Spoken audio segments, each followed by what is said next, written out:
In this video, I'm going to be talking about the scale called Outlook on the PXT Select assessment. As with all of these scales, there's no right or wrong or good or bad. What we're talking about in the scale called Outlook is whether a person is more skeptical or more trusting. And as you can imagine, there are situations where both of those aspects bring tremendous value.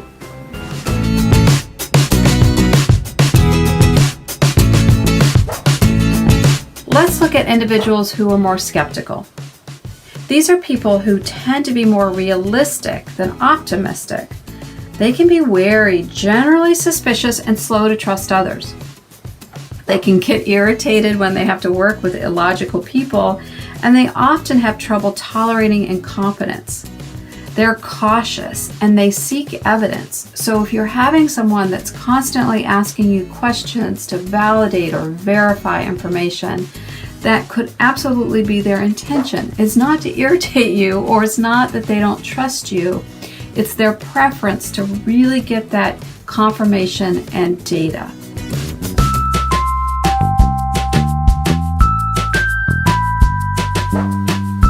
Let's look at individuals who fall on the opposite end of the spectrum for Outlook. These are trusting individuals who are optimistic, and they probably believe that if someone works hard, they're always going to get what they want and deserve. They are more likely to be called too gullible than they are too critical. And in general, they believe that most people are honest and good. They're just very accepting of others.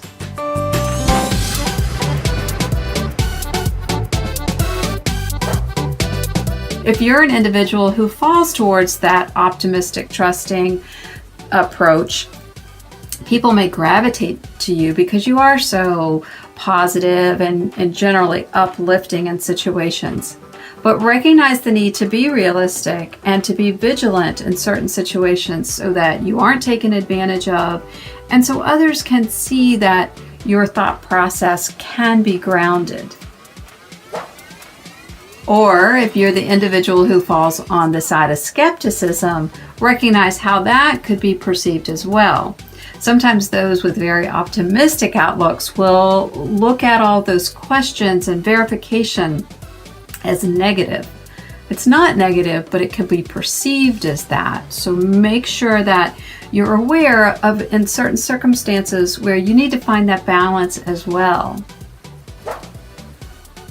Both the skeptical and the trusting approach both have value.